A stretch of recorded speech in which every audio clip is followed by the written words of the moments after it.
On October 27, 2025, Newsweek published an article called "Baldness Cured? Breakthrough Serum Grows Mice Hair Back in Just 20 Days." And a week later, the New York Post published an article called "Experimental Serum Could Reverse Baldness Within 20 Days." As a hair transplant surgeon, this piqued my interest, and I was able to get my hands on the original source article. Let's review this new study and see if there's anything clinically useful here. The article is called "Adipocyte lipolysis activates epithelial stem cells for hair regeneration through fatty acid metabolic signaling." That's a mouthful. This was published in the Journal of Cell Metabolism in October of 2025. The study was mainly performed in Taiwan, hence why it's referred to as the Taiwan study. And I found it interesting that Maxime Plikus was included on this paper. We've covered some of his work before if you want to check out that video. In this study, they chemically treated the skin of female mice with a chemical called sodium dedasyl sulfate. And this was used to create skin injury, or essentially something called contact dermatitis. As an aside, this is something that's actually considered a harsh sulfate, but can be found in certain shampoos, but not the Feel Confident Thickening Shampoo, which is free of all sulfates. So the researchers found that from this contact dermatitis skin injury, by around day 7, hair started to grow back. Hair follicle stem cells seemed to increase. And they found that fat cells, which they call DWAT, undergo temporary and reversible lipolysis after the skin injury. What this is a breakdown of fat. So as the fat breaks down, we see that the hair growth increases. This could have an evolutionary advantage because if you injure deeper layers of the skin, more hair is then generated for protection. They even blocked the breakdown of fat with a chemical compound. And they made mice that could not genetically break down fat. And what they found was that then the hair could not regenerate, further supporting their hypothesis. So their study showed that the breakdown of fat after skin injury is necessary for hair to regrow. They also tested deeper wounds using a laser and showed that these deeper skin injuries also act in a similar way and require the breakdown of fat to lead to more hair growth. They further showed that macrophages, which are a type of white blood cell, can actually activate hair follicle stem cells, leading to more hair growth. So the sequence is as follows. Inflammation from a skin injury recruits macrophages. The second part of the sequence is that macrophages communicate with fat cells. Next, fatty acids are released from the fat cells as they break down. That then stimulates the hair follicle stem cells to lead to more hair growth. So this study positioned fat cells as playing a pivotal role in hair regeneration, but their primary experiments required injuring the skin. So then they were trying to find a way to potentially still stimulate the hair follicle stem cells, but without injuring the skin. So they suggest that using monounsaturated fatty acids, since they have reasonable skin penetration ability, might be used for the topical delivery of a medication. This would essentially replace the need to injure the skin. Instead, you're giving the body the byproduct of that fat breakdown, which are the fatty acids, by applying it directly to the skin surface. And the primary topical monounsaturated fatty acid that they used in this study is called oleic acid, or C18-1. Oleic acid is a monounsaturated omega-9 fatty acid found in high concentrations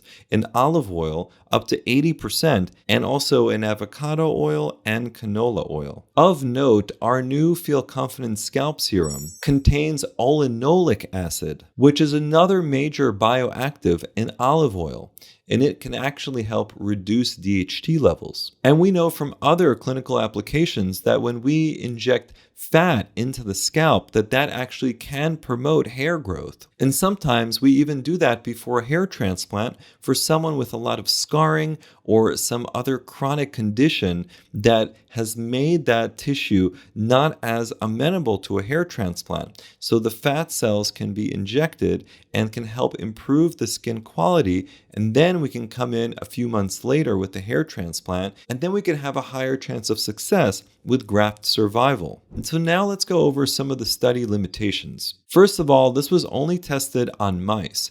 And we know that from many other studies in other disciplines that not all the time do studies from mice translate over to humans. Actually, most of the time, it's not the case that something is tried in mice, it works, and then we try it on humans, and hey, guess what?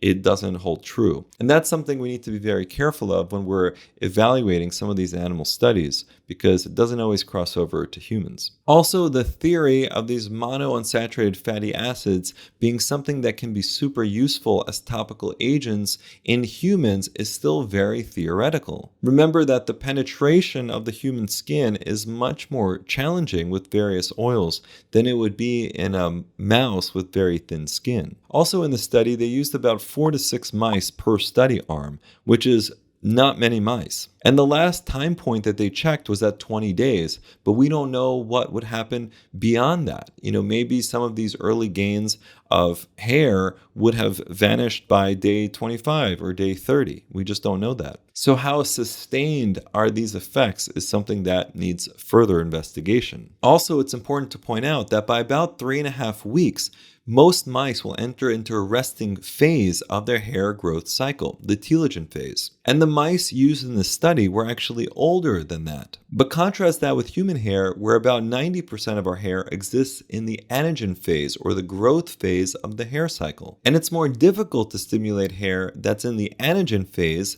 that's already growing compared to when it's in its resting phase. Now let's talk about the bigger picture. We already have many things on the market that can stimulate hair, and that includes minoxidil, low-level laser light, PRP, and other forms of stimulation, even some of those massagers for the scalp.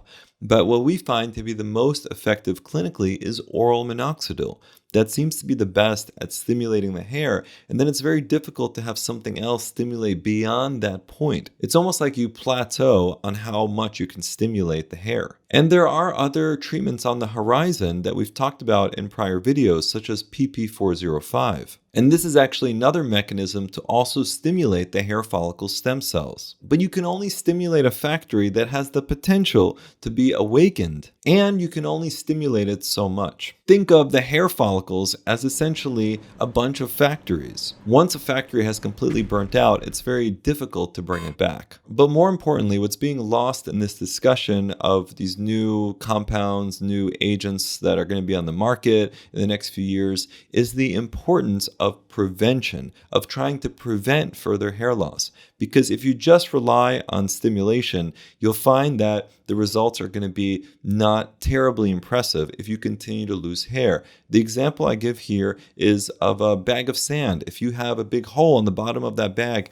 and you just keep filling it up with more and more sand, you'll just have still continued loss, and then you have a bag of sand that is still depleting, and you wonder why, because you keep adding more sand. And that's what this is. A lot of these new modalities focus on essentially giving you more sand, but not at plugging up that hole in the sandbag to try to prevent further loss. So there's really still no replacement for the importance of finasteride or dutasteride in men and spironolactone in women for preventing further hair loss, specifically for male pattern or female pattern androgenetic loss. And we have some of these medications available at feelconfident.com if you're in the United States and you want to check them out. And if you're not in the US, for certain countries, you can still obtain some of our cosmetic hair products like the thickening shampoo, conditioner, foam, and our new scalp serum. So check those out. And one thing that this study kind of made me think of is that there are a lot of people who apply various oils to their scalp, and there isn't like a whole lot of great data on that, but perhaps there's some credibility to it, because in this study, for example, they're essentially using different oils to try to promote hair growth. So perhaps there are some oils out there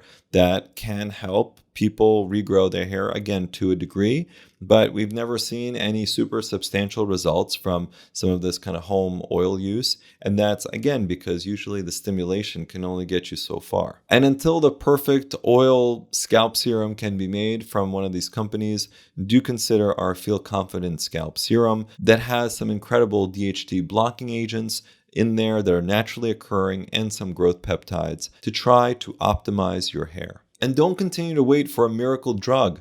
Make sure to get on preventative hair loss medications now, or you might regret it later, as many of my patients do. A lot of people come in super scared about specifically finasteride and the side effects that it can cause.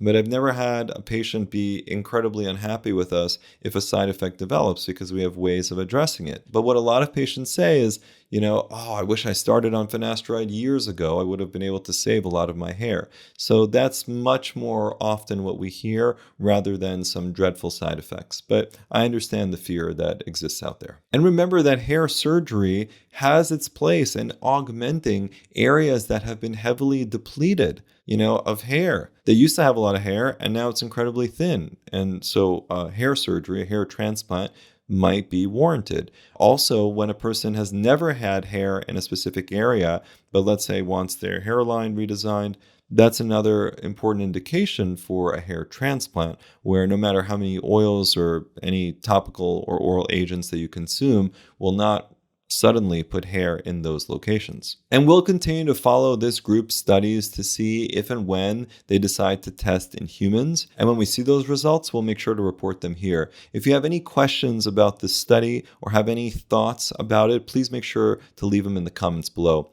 Thank you so much.